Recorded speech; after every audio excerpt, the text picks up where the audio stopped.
antik polemik di penghujung era kepemimpinan Jokowi.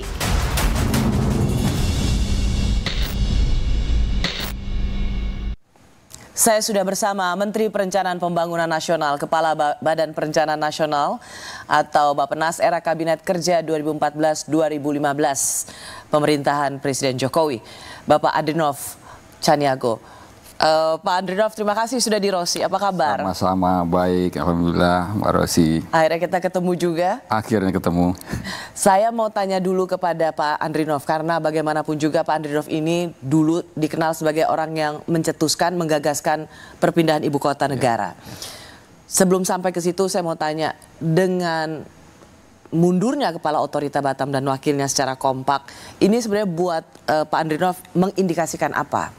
Yang jelas saya ikut prihatin sebetulnya. Ini dua orang profesional dan memang paham ya, betul soal masalah perkotaan, masalah wilayah gitu ya. Ya kalau keduanya mundur hampir bersamaan ya tentu ya menjadi tanda tanya. Buat saya juga menjadi tanda tanya. Ada indikasi sesuatu pasti? Ya tentu ya kita bisa menduga-duga ya.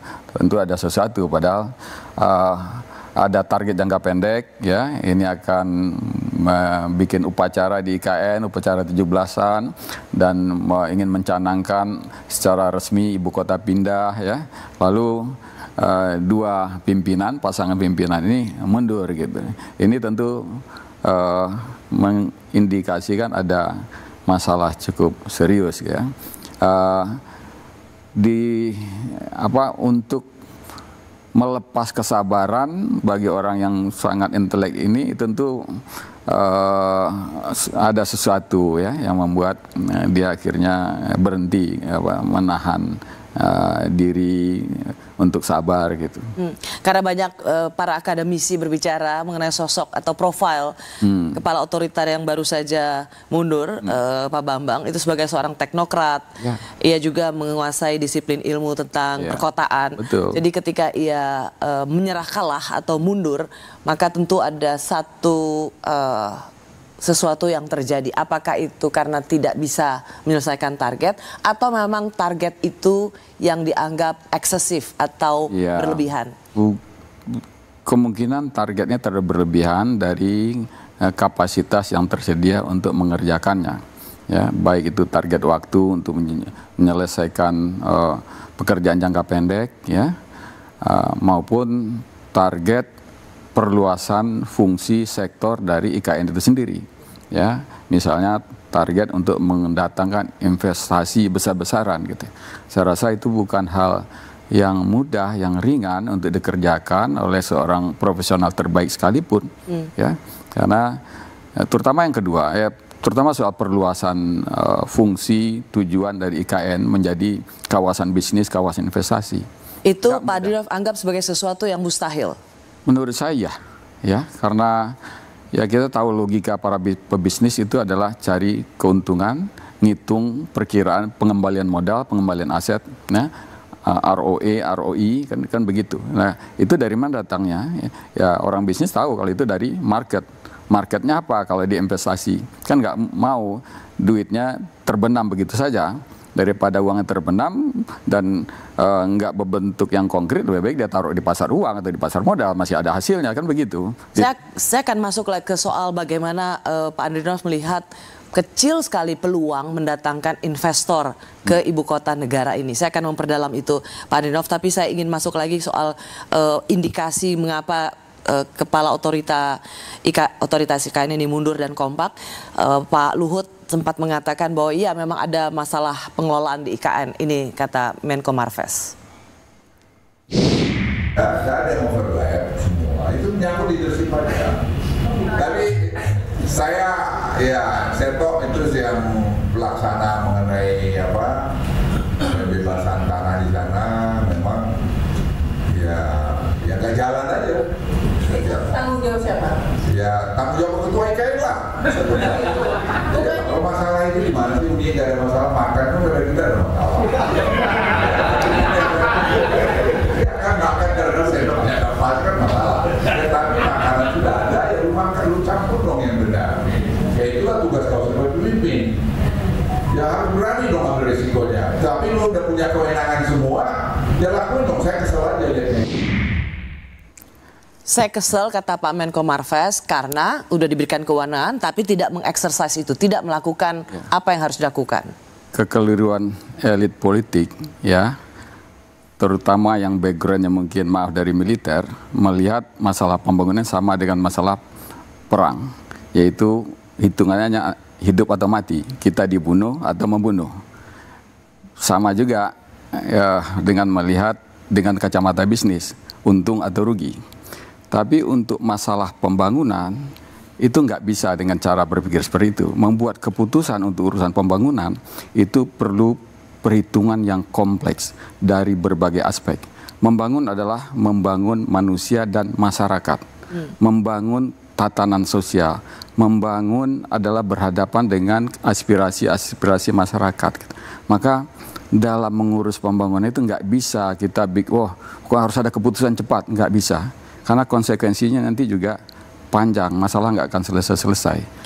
Masalah tanah adalah salah satu contoh. Itu yang kemudian dikatakan bahwa memang masih ada persoalan soal kepemilikan tanah. Iya, dan penyelesaian masalah tanah nggak bisa dengan cara-cara main paksa. Walaupun kita sudah ada undang-undang pembebasan lahan untuk proyek-proyek kepentingan umum, tapi itu tetap butuh proses, ya nggak bisa. Nanti orang pakai aturan, pemerintah pun nanti bisa terdesak, kan sudah jelas di aturan. Pak Andrinov, ini menarik karena Kepala Otorita Batam Pak Bambang yang sudah mundur itu juga sempat memberikan sebuah statement.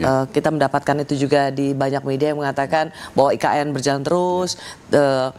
Dan ia mengingatkan kita atau mengatakan bahwa jangan lupakan kepentingan atau hak-hak masyarakat lokal. Ini sebuah kalimat yang sederhana, tapi rasanya ini sebagai sebuah pengingat tentang adanya keberpihakan juga kepada masyarakat lokal. Apakah Anda melihat adanya keterkaitan antara masih belum selesainya kepemilikan lahan untuk pembangunan IKN dan juga soal penyelesaian dengan masyarakat lokal di sana yang diingatkan oleh mantan Kepala Otorita IKN? Saya yakin mantan Kepala Otorita Pak Bambang Susantono lebih tahu tentang persoalan sosial untuk mewujudkan IKN ini. Karena sejak awal pun urusan pembangunan sosial itu masuk menjadi bagian dalam proses perencanaan dan eksekusi ini. Ya, tidak hanya soal masalah tanah, tapi juga bagaimana menjadikan kota ini kota inklusif, ya, secara ekonomi. Karena itu ada program melatih pemuda-pemuda dan perempuan-perempuan lokal untuk wirausaha dan segala macam. Dan itu adalah pekerjaan yang memberitahu kepada kita itu pekerjaan butuh waktu. Nggak bisa dengan cara main paksa, main cepat-cepat. Maka IKN ini harus beriringan antara pembangunan sosialnya dengan pembangunan fisiknya gitu. Nah, saya rasa saya menangkap maksud dari Pak Bambang Susantono ke arah sana. Jangan sekedar mengejar target fisik, tapi ada masalah-masalah sosial yang harus ditangani secara hati-hati, secara bijak, secara edukatif, secara persuasif. Andrinov, Anda harus klarifikasi di sini. Anda kan termasuk yang begitu bersemangat soal pemindahan ibu kota negara. Tetapi kemudian Anda mengomentari soal IKN yang sekarang ada cukup sedih dan satir. Di mana? Apa misnya? Apa yang Anda ingin klarifikasi di sini? Tentu saya berharap pembangunan IKN ini sesuai dengan filosofi awal yang kita inginkan atau kita wacanakan. Kita ingin membangun kota publik dengan memang banyak sekali tujuan dan misi di situ, tapi solid, ya. Misalnya kita pindahkan ibu kota ke Kalimantan supaya kita lebih mudah menata kota Jakarta, karena tekanan terhadap Jakarta bisa berkurang. Dan pemerataan pembangunan. Ya, untuk pemerataan pembangunan, itu juga untuk mengurangi alih fungsi lahan untuk ketahanan pangan di Jawa, ya. Dan kemudian untuk pemerataan pembangunan itu tadi, kemudian melihat potensi Kalimantan sebagai sumber energi yang lebih cocok daerah itu menjadi untuk kota, untuk industri yang selama ini industri di sana mandek, kemudian dan seterusnya untuk membangun kawasan timur. Nah, semua ini tujuan yang solid, tetapi nggak ada, dan karena memang nggak matching, menjadikan IKN itu sebagai kota publik, tapi sekaligus juga sebagai kawasan bisnis. Karena di situ yang Anda melihat inilah arah yang salah. Iya, tidak tepat karena sasaran ekonominya ada, tapi ekonomi yang seperti apa? Fungsi ekonomi dari IKN adalah untuk menggerakkan kawasan-kawasan di Kalimantan dan kawasan timur. Sorry, jadi apa? Di mana kesalahan sebuah rencana atau filosofi yang baik pemindahan ibu kota ke Kalimantan ini? Di mana ini salahnya? Perubahan di tengah jalan. Ada perubahan, Ya. Ada perkembangan di tengah jalan yang salah, Ada yaitu menjadikan IKN ini sebagai pusat baru bisnis di tengah jalan yang kemudian membuat tujuannya melebar, tapi melebar tidak solid. Ya, ingat, melebar boleh tapi dia solid. Nah, misalnya, ya, bagaimana supaya IKN ini nanti menghidupkan kembali kawasan industri yang gagal di Karyanggau atau di Sangatta, di Bontang. Kemudian kita bisa menghidupkan Alki 2 sebagai jalur ekonomi maritim. Kemudian kita bisa menghidupkan Sulawesi Barat, ya, ekonomi Sulawesi Tengah, Gorontalo misalnya, dan seterusnya, nyebrang ke Maluku. Itu ya yang kita harapkan dari adanya. Tapi bukan dengan membangun baru di daerah IKN. Bukan menjadikan juga IKN sebagai pusat pertumbuhan ekonomi sendiri, pusat ekonomi sendiri. Kenapa bukan tidak? Ya. Karena misalnya saya ingin mencoba memahami apa yang dikatakan oleh Presiden Jokowi, supaya kota ini juga bisa menjadi kota metropolitan. Pertama, misinya bukan itu, ya, misi pembangunannya bukan itu, karena kalau kita bicara misi pembangunan untuk membangun yang berkualitas, itu keadilan, pemerataan, inklusivitas. Tapi kalau kemudian juga menjadi kota yang eksklusif, ya, di sana zona ekonomi, kota pemerintahan juga, dan tidak berefek, secara efektif mempengaruhi, menggerakkan kawasan-kawasan satelit maupun kawasan-kawasan lain, bukan itu, ya. Tujuan besar kita kan untuk pemerataan antar wilayah. Tetapi bagaimana sebagai the new city? Bukankah itu sebuah visi yang baik? Itu yang pertama soal ini ya, soal penyimpangan visi misi ya. Yang kedua, tidak realistis mengundang investor besar untuk masuk ke sana, apalagi dalam waktu dekat. Tapi mungkin saja nanti di pertengahan 10 tahun kemudian melihat, wah, kawasan Kalimantan ini sudah makin bergerak, maka ada kawasan penunjang yang disiapkan di bagian dari IKN itu menjadi tempat masuknya investor besar dan menengah. Pak Adinaf, jadi kalau selama ini kita mendengar bahwa banyak investor yang akan masuk, investor luar akan masuk di IKN, itu sesuatu yang real atau apa? Pernyataan-pernyataan seremonial aja menurut saya. Ya, kalau konkretnya kan harus kita lihat. Ya. Jadi persisnya kalau misalnya banyak sekali yang tertarik dengan IKN. Ya, bukti konkret tertariknya itu kalau sekedar pernyataan tertarik itu kan artinya bisa macam-macam, ya. Sekedar orang menyatakan berminat, saya tertarik. Tetapi yang konkretnya kan tidak hanya itu, ya. Dia harus menunjukkan, ya, penyetoran modalnya, penempatan uangnya, kemudian. Sederhananya pertanyaan saya yang bisa Anda jawab benar atau bohong, kalau misalnya mengatakan banyak sekali investor asing yang ingin masuk ke IKN, itu fakta atau bohong? Yang jelas nggak ada bukti. Tidak ada bukti investor asing mau masuk ke IKN? Ya, belum ada bukti konkret investor itu tertarik, sudah menanamkan kakinya di sana. Okay. Ya, yang ada, yang mereka pernah menyatakan tertarik menambah investasi di tempat lain, di Vietnam, di negara ASEAN lainnya, di Asia Selatan.